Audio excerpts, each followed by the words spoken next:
গিয়েছিলাম সরোবরে সিনানো গো রিবার তরে অপমান করে তোমার ছেলে ওকে।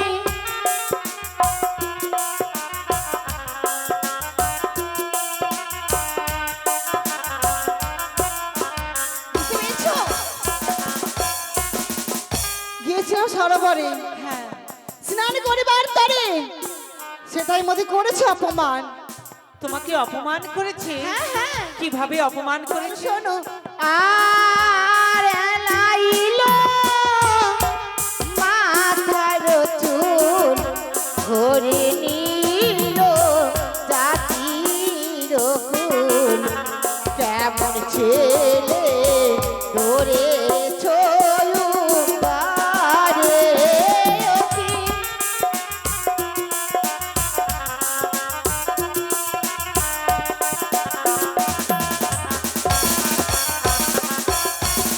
দেখো কি করছে আমার ছেলে, দেখতে পাচ্ছ? এ হেন আমার সন্তান তোমার প্রতি দুর্ব্যবহার করেছে। কিন্তু আমার তো বিশ্বাস হয় না। বিশ্বাস হয় না? না বৌদি না, তুমি না বন্ধা, কি বুঝবে তুমি সন্তানের ব্যথা? কি বললে তুমি? আজ তোমার সন্তান নেই বলে আমার সন্তানকে দেখে তোমার হিংসা হচ্ছে। হিংসে? আজ আমার পুত্রের নামে তুমি কলঙ্ক ছড়াতে এসেছো। কি বলে সোনিকা? হ্যাঁ হ্যাঁ হ্যাঁ, আমি বন্ধা। বন্ধা নাই বলে সবাই আমায় ধিক্কার দেয়, তুমি দিলে। এই কথা বলতে তোমার একটু একটু কি মুখে বাতলো না সোনিকা? বাঁধবে কেন? আমি বন্ধনারী হয়েছি বলে আমার এক দোষ, আজ আর সন্তান হয়েও তারা সন্তানের মরে চাই, তার হলো শত শত দোষ। ছি, তুমি কেমন না সন্তানকে জন্ম দিয়েছো, কর্ম শিখাতে পারোনি। আর কি করেছে জানো? কি করেছে তোমার? ভাঙিল হিরো কলো আর কি বলছে তোমার? শাড়ির অঞ্চল পথ মাঝে তোমার ছেলে করলো অপমান।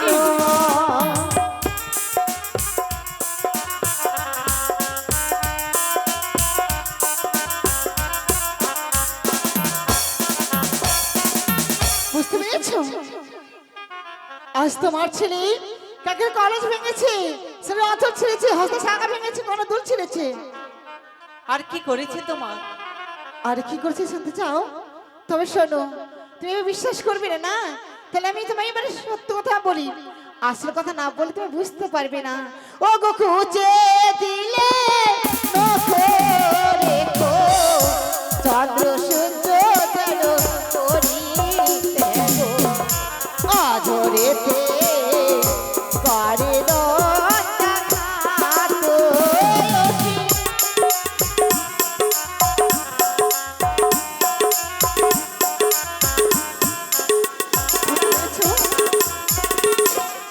বৌদি গো, আমার ভাবতে অবাক লাগে সোনিকা।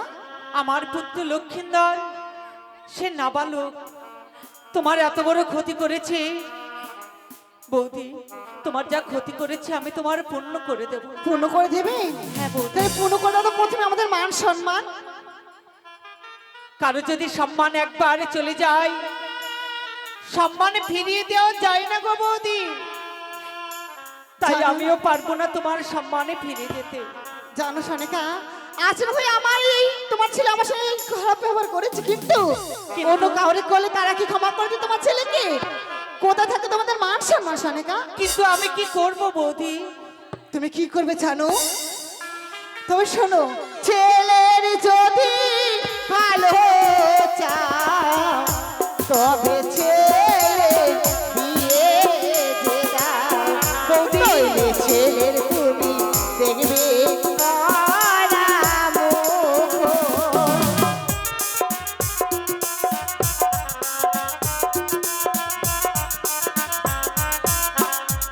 বুঝতে পেরেছো? হ্যাঁ, যদি ছেলের ভালো চাও এক সপ্তাহে ছেলের বিয়ে দাও, নইলে দেখবে তোমরা তোমার ছেলের মরা মুখ। কথাটা যেন মনে থাকে।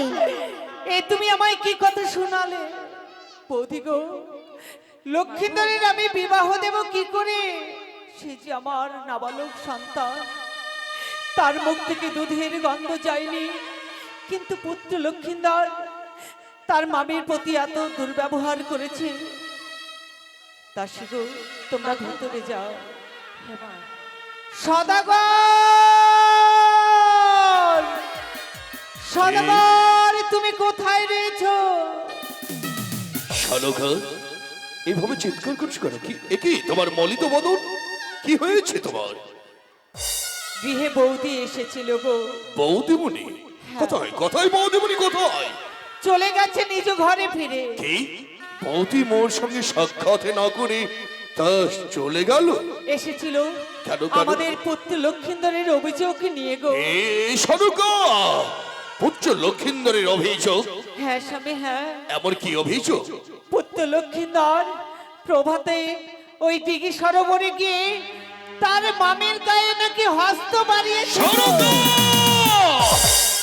শুধু তাই নয়, তার মামির কাখের কলস ভেঙে দিয়েছে, শাড়ির অঞ্চল ছিঁড়েছে, গলার হাড় ভেঙেছে, কর্ণের কুণ্ডল ভেঙেছে, তার সম্মান ধুলোই মিশে গেছে। ছি ছি শালকা, তুমি এই কথা বলতে বললে? তুমি না লক্ষিন্দরের মা? লক্ষিন্দরের মা হয়ে তুমি বুদ্ধি কলঙ্ক ছড়াচ্ছ, এই কথা আমি বিশ্বাস করি না। বিশ্বাস তোমায় করতে হবে। চা একই কাকমণি, আমি অন্তরা থেকে সব কথা শ্রবণ করেছি। এমন কি শ্রবণ করেছে? শুধু তাই নয়, লক্ষিন্দর মাঝে মাঝে ওই ভোরের দিকে নিজের গৃহ ছেড়ে কোথাও চলে যায়, সেটাও আমি লক্ষ্য করেছি। হে চাঁদ হে, তাহলে আপনি কি বলতে চান? আমি বলতে চাই, আজকে যে হাত বাড়িয়েছে তার মাইমার প্রতি, সে একটু অপমানে করেছে। অপমান? হ্যাঁ, শুধু আমাদের অপমানে করেছে। ওই লোকায় আমার দাদু ভাই তার মাইমার গায়ে হাত বাড়িয়েছে, ভেঙেছে কাকের কলস, এলাই দিয়েছে মাথার বেড়ি, ছিঁড়ে দিয়েছে শাড়ির অঞ্চল। যাবার সময় বৌদি আমাকে বলে গেল, এমন কি? এক সপ্তাহের মধ্যে যদি পুত্র লক্ষিন্দরের বিবাহ আমরা না দিই, তাহলে লখাইয়ের নাকি আমরা মরা মুখে দেখবো। শালকা! কি বলছো? কি বলছো? না না না না, এ কোনোদিন হতে পারে না শালকা, এই কোনোদিন হতে পারে না। আমি চাই না, আমি চাই না পুত্র লক্ষিন্দরের মৃত্যু মুখ। আমি তোমার পায়ে ধরে বলছি স্বামী, এতদিন পুত্র লক্ষিন্দরের বিবাহ দিতে আমি তোমাকে নিষেধ করতাম, আজ লক্ষিন্দরের মা হয়ে আমি তোমায় বলছি, পুত্র লক্ষিন্দরের বিবাহ না দিলে ওকে ঘরে রাখা যাবে না গো। শালকা, তুমি অতি শীঘ্রই লখাইয়ের বিয়ের ব্যবস্থা করো বেশ, স্বামী। তা যদি হয় তুমি লক্ষিন্দরের পাশে যাও, আমি মহামন্ত্রীকে নিয়ে পরামর্শ করি। তুমি আমার কথা শুনবে গো। কি কি কি বলো? এর আগে 6টি সন্তানের বিবাহ দিয়েছিলে তুমি, কোনদিন সতী পরীক্ষা করে বৌমাদেরকে ঘরে নিয়ে আসনি। না, কনিষ্ঠ পুত্র লক্ষিন্দরের বিবাহ দেবে, সতী পরীক্ষা করে বৌমাকে ঘরে নিয়ে আসবে, যেন পুত্র লক্ষিন্দরের কোনো ক্ষতি না হয় গো, কোনো ক্ষতি না হয়। শালকা চলে গেল, বলতে বলতে চলে গেল। কাকমণি, আমি কি করবো? আমি কি করবো? আমি নিরুপায় হয়ে বলেছি। আছে, আপনি তো আমায় বলেছিলেন বিয়ের কথা ভোলাতে গেলে, তারই খেলনার বস্তু হাতে তুলে দিলে পুত্র নাকি বিয়ে কথা ভুলে যাবে। কিন্তু বলেছিলাম। ভুলে তো দূরের কথা, এই অপমান। কথা যদি চম্পলার প্রতিবাসী জানে, তাহলে আমার মান সম্মান ধুলার সাথে মিশে যাবে। এই ধুলিসাজকে বজায় রাখতে তোমাকে বিবাহ দিতে হবে আমার দাদু ভাইয়ের চা। বিবাহ? হ্যাঁ, বিবাহ। কিন্তু আপনার জানা আছে একদিন ধাচ্ছে মা, সত্যি কথা বলতে গিয়ে ওই শিলায় পরিণত হয়ে পড়েছে। সেই দিনে আমি কঠোর প্রতিজ্ঞা করেছিলাম, কে আমি লক্ষিন্দরকে আমি কখনো বিয়ে দেব না। না! সেই প্রতিজ্ঞা ভঙ্গ করে আজকে প্রতিজ্ঞা করতে হবে, যেখানে পাবো সতী সিদ্ধ নারী, সেখানেই আমার দাদু ভাইয়ের বিয়ের ব্যবস্থাই আমরা করে আসতে পারবো। কিন্তু কি করে? কি করে জানো? হ্যাঁ হ্যাঁ, আছে, উপায় আছে। এমন কি উপায় আছে? স্বর্ণকাররা যেমন সোনাকে স্ফটিক পাথর দিয়ে যাচাই করে নেয়, কষ্টিকে পাথর দিয়ে, তাই আমরাও যাচাই করে নেব সেই রমণীকে। কি করে? সঙ্গে নেব অষ্টগণ লোহ কলাই। অষ্টগণ প্রতিজ্ঞা লোহ- করবো আমি সঙ্গে নিয়ে যে সিদ্ধ করে দেবে অষ্টগণ লোহ কলাই, তার সঙ্গে দেব মোরা আমার দাদু ভাই দুর্লভ লোকাই। বাহ! সত্যি কাকামণি, সত্যি আপনার কথায় ধন্য। আছে অষ্টকন্যা লাহার খেলায় পৃথিবীতে এমন কোন সতী রয়েছে কি সিদ্ধ করে দিতে পারবে? তাহা যদি হয়ে থাকে আমিও কঠোর প্রতিজ্ঞা করলাম, এই সম্বলের রাজপ্রাসাদে দাঁড়িয়ে যে মেয়ে অষ্টকন্যা লাহার খেলায় সিদ্ধ করে দিতে পারবে সেই মেয়ের সাথে বিয়ে দেবো আমি সীমান্দুল্লাহ লক্ষিন্দরকে। তাহলে বলতে পারেন আপনি এই প্রাসাদ ছেড়ে কবে আমরা এই মুহূর্তে বেরিয়ে পড়বো, কিন্তু পাত্রী অন্বেষণে। এই মুহূর্তে? হ্যাঁ, সঙ্গে নেব সময় পণ্ডিত, সঙ্গে নেব অষ্টগণ লোহ কলাই, সঙ্গে নেব ঘটক মশাইকে নিয়ে বেরিয়ে পড়বো আমরা ওই পাত্রী অন্বেষণে। তাহা যদি হয় তাহলে বিলম্বের নেই প্রয়োজন। চলুন এই মুহূর্তে আমরা দেবাদেবী মহাদেবী শয়নাপন্ন হওয়ার পরে আমরা বেরিয়ে যাব পাত্রী অন্বেষণে।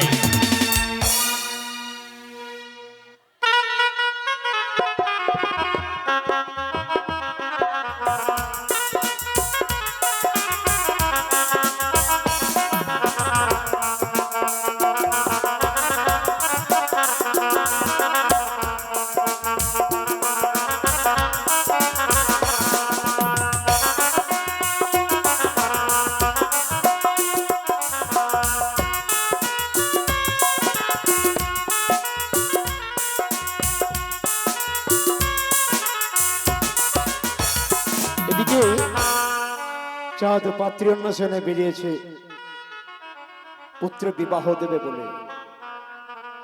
মান সম্মান রক্ষা করতেই চাঁদ সওদাগর তার নাবালক পুত্র লক্ষিন্দ্রের বিবাহর জন্য তৈরি হয়েছে। কোথায় যাচ্ছেন? পাত্রী অন্বেষণে। পরবর্তী দৃশ্য সাঁওতাল কর্তৃক জঙ্গল ঝুড়ি। এরপরের দৃশ্য হবে সাঁওতাল কর্তৃক জঙ্গল ঝুড়ি। আপনারা ধৈর্য সহকারে বসুন, কারণ আগামীকালকেই বেহুলা লক্ষ্মীদের শুভ বিবাহ। আগামীকালকেই বেহুলা লক্ষ্মীদের শুভ বিবাহ। আপনারা অবশ্যই আসবেন আগামীকালকে বিবাহের ছায়া মণ্ডপে, এই আশা রাখি আপনাদের কাছে। তাই এই চন্দ্রপতি সওদাগর সাধু বেশে পাত্রী অন্বেষণে বেরিয়েছে।